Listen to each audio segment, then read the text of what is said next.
Hi, Ida. Hi, Nicole. And hello, listeners. Welcome to Bitch Be Grateful. We're so happy that you're here.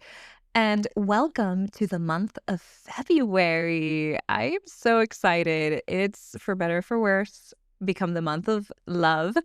And we're so excited to dive into this topic with you guys. So, throughout February, we will stay on the topic of relationships in every shape and form that you can have them.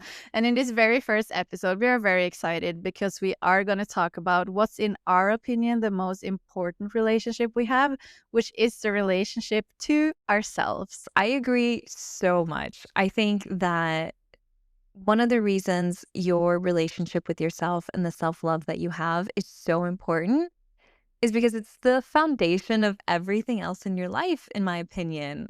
I think everything that we have, do, or be in this lifetime is a reflection of the relationship and the love that we have for ourselves. I really do believe, and I think me and Ida have maybe experienced this real time, and I'm sure our listeners have too, but I really do believe that, there's this universal law of reflections, and everything in our life reflects the love and relationship that we have in us, our relationships, our job, everything. You'll start to realize that your whole life is elevated because you're elevating yourself. You're elevating the way that you feel about yourself, and everything can't help but come with you.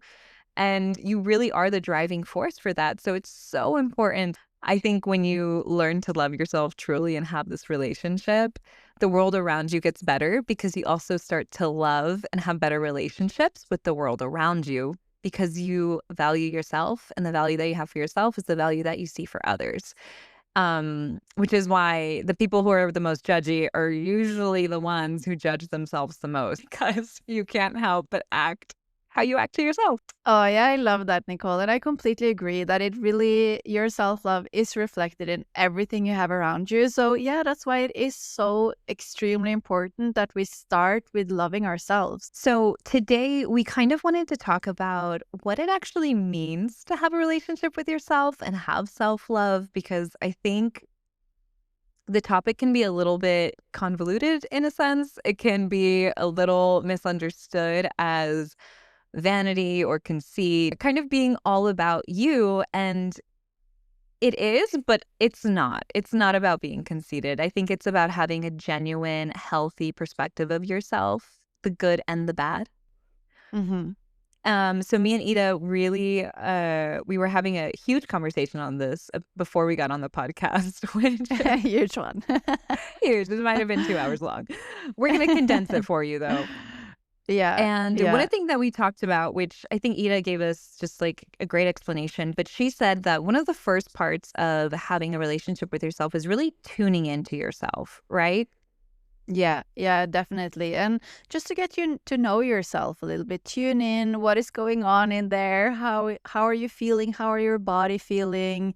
And also tune in whenever things happen around you that maybe makes you feel bad or that makes you feel sad or even that makes you feel happy. Like tune in and be like, why did that actually make me happy or sad or whatever feeling came up? And I genuinely just think like your biggest superpower is knowing yourself and like going inwards, tuning in and getting to know what's happening in there.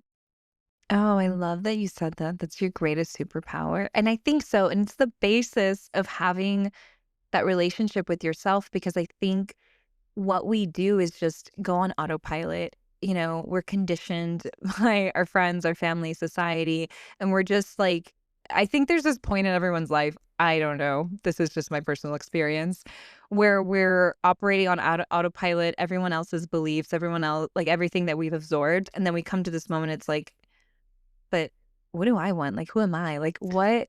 I want to get to Yeah. know me just for me. Like, how are you going to love a person you don't even know?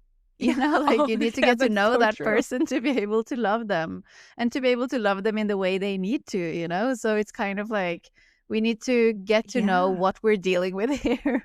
That's oh my god, I think you just summed it up, and that was it. That's the episode, guys. How do you love a Thank you person very much. you don't even know? And then once you have this awareness though, the next step we really think is acceptance. And the big Yeah. part of it when you're building the awareness, when you're getting to know the person you wanna love, is not having judgment on it.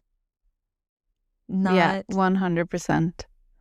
and I think just not seeing it as seeing yourself in the sense of which is something that we've been taught good and bad.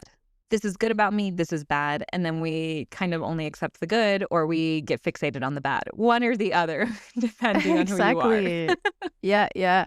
And it's true, and it's really I like to say, like you were mentioning too, with like shadows, like your shadow self. I feel like I like to say like light and shadow, your light and Yes. shadow self. And I really just think no matter like how great you are or how amazing you are, like we are still human and we are gonna have a light side and a shadow side, and that is completely fine. And I just genuinely feel like the sooner we can accept that, the better, because we all have it and it's okay.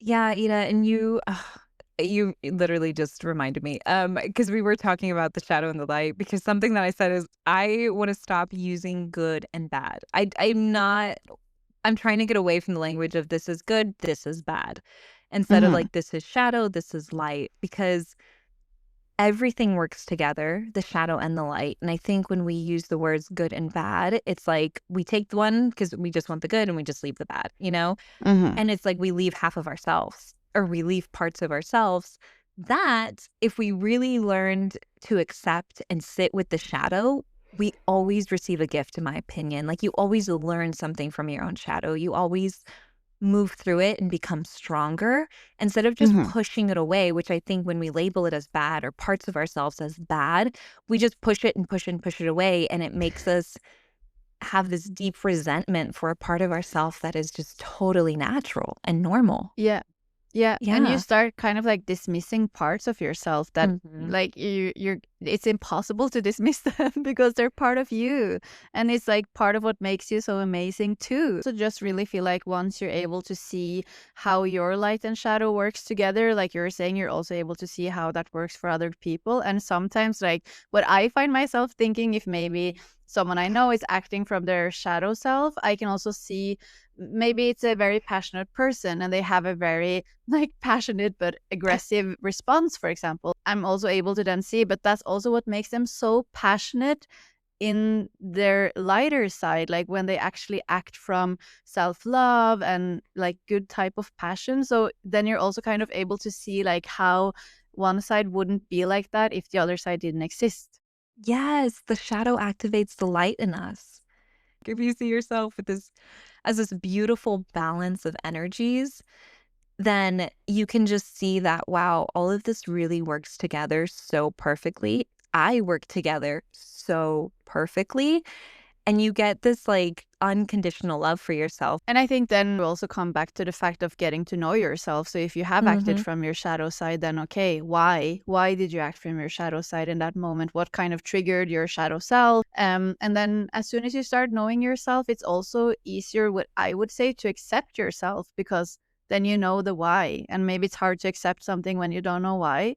But if you actually Mhm. learn why, then I do truly believe it's so much easier to accept yourself for both the light and the shadow. Yeah, that's so true. And I think too, it'll also make you appreciate your light more. So, following acceptance, what is something else that we can do, Nicole?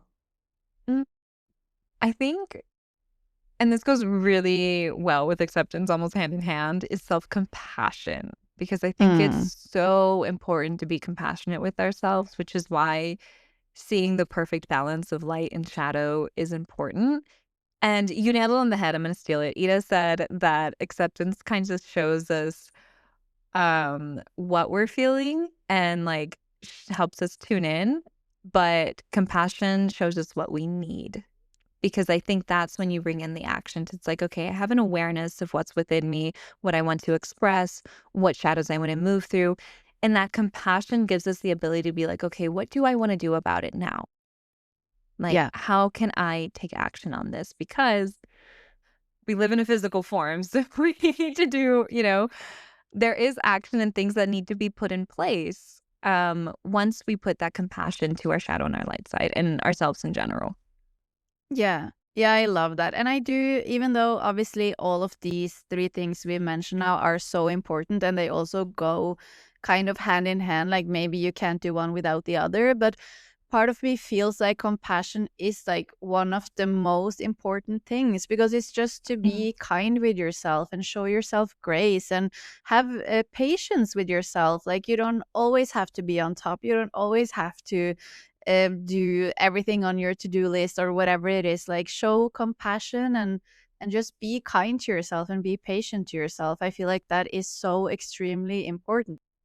Oh, I love that because I just while you were talking, I'm thinking like, yeah, you bring awareness, but now what do you bring to that awareness? You bring the compassion, which is where you do take the action on these little things that you need, and you'll start to act differently towards yourself. And I think compassion is like what brings action to this awareness in a sense and brings the love into it as well. And it's like it seals the deal almost. And It I does. love It does. That's what I feel like is really what like just yeah, puts the bow on the present or seals the Yeah, deal. Like exactly. it's really important. Oh, that's so true. So, Ida, what are 3 things that we can tell our listeners to do during the day that might help them build this relationship with themselves and deepen their self-love? Yeah, I'm so happy you asked me that, Nicole. Nicole, we made a little three-step, I don't know, that we just find very easy to do in the morning. And we've been doing it ourselves and we really love it. And we really just feel like it's a very easy way to add some extra self-love in every single day. So first thing we like to do, and we enjoy to do this before we get out of bed because in the morning we are in our most neutral state. So we tune in with ourselves, both physically and mentally, to see if something is going on, if something maybe needs extra care that day, if there's something coming up. Just tune in with yourself. Then after that, which we again really enjoy to do before getting out of bed, but it is voluntarily how you want to do it, where we give some gratitude or say thank you, and mostly gratitude to ourselves. But if that feels difficult, be grateful for waking up, be grateful for being in your body, be grateful for another day, another opportunity. Just make it as simple as possible. Then we have our third thing, which is our little happy action that we like to call it, which is essentially to do something every single day that makes you happy and that is purely for you. It is not to make anyone else happy or make anyone else feel good. The pure mission is for you to feel good when doing this action. And it can be big or small. Maybe one day this is a huge, grand gesture for yourself, and other days it might be a tiny thing. So it's really depending on the day and just whatever you feel like would make you happy that day. Go and do it. And I was wondering, Nicole, what is one happy action that you've done recently? Ooh, I love this question. Actually, yesterday it was a super gray outside, so gray. And I appreciate cloudy days, but I wanted something. I was feeling a little bit sad when I woke up. I had a weird dream when I tuned in. I was like, I'm just feeling weird and I don't really know why. And I'm feeling a little bit down. And so on my lunch break, I decided to go get a bunch of flowers, which they were like $5 chrysanthemums, but they were this deep purple, absolutely gorgeous. And I was like, this color is bringing me back to life, like just the color alone. So I bought them, I grabbed my lunch, and I said, you know what? I think I need to be outside. So then I went and sat outside and just enjoyed this beautiful gray day with my purple flowers, and it was amazing. It was amazing, yeah. Yeah, tell us about your last happy action. What's something that you did that made you feel good? Yeah, well, my happy action is actually from today, and it's something I do quite regularly because for me it's such a simple action, but it gives me so much joy. And it is literally to put on some underwear that makes me happy. And I am then not necessarily referring to sexy underwear or lingerie or whatnot. It can genuinely just be a piece of underwear that has my favorite color. Or, for example, I have some really cute underwear where it says, like, hi, sweetie, and it's yellow. And it just makes me so happy. No one else sees my underwear, but throughout the day, I know I am wearing a yellow underwear that says "Hi, sweetie," and just that fact makes me so happy. I think we're both very color oriented. Happiness is in colors, Yes. guys. Going through this, me and Ida kind of wanted to give you guys a set of questions so you can see where you're at with your self love relationship. We are going to link them in the show notes. But as we say them out loud, just kind of tune in with yourself and see where you're at on this level.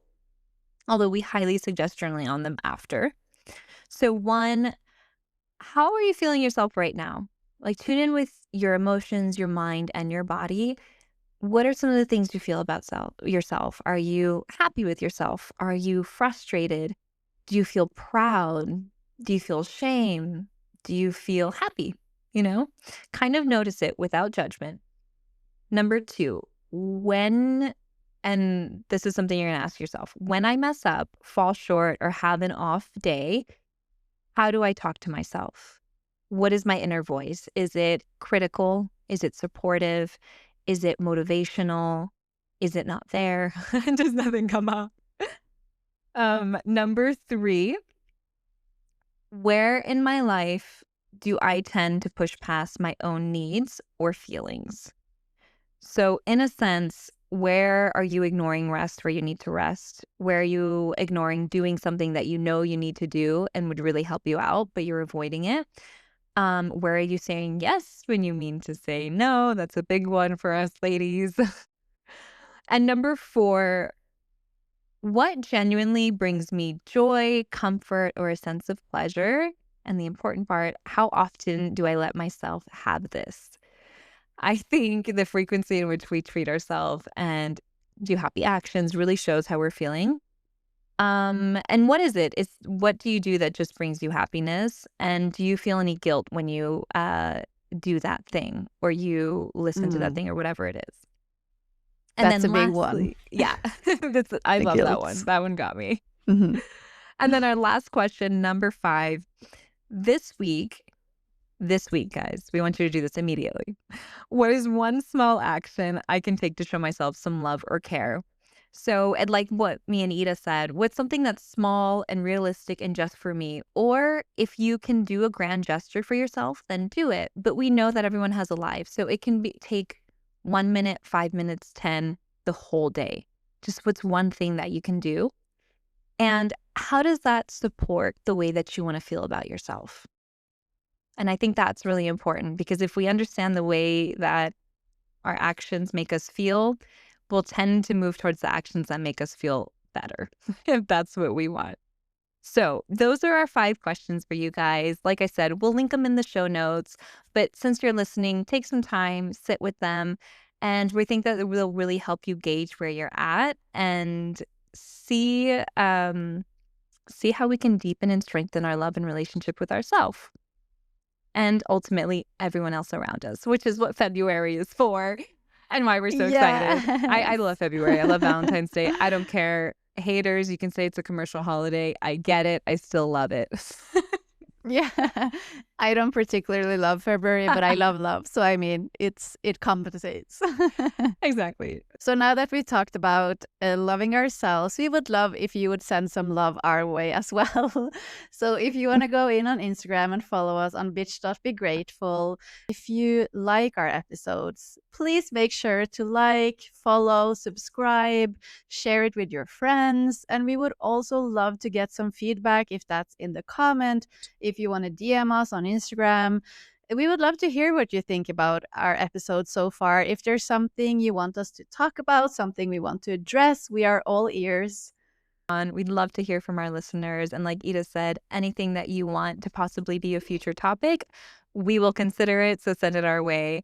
And thank you so much for being here. It was a blast. And remember, bitch, Be grateful. bye, guys.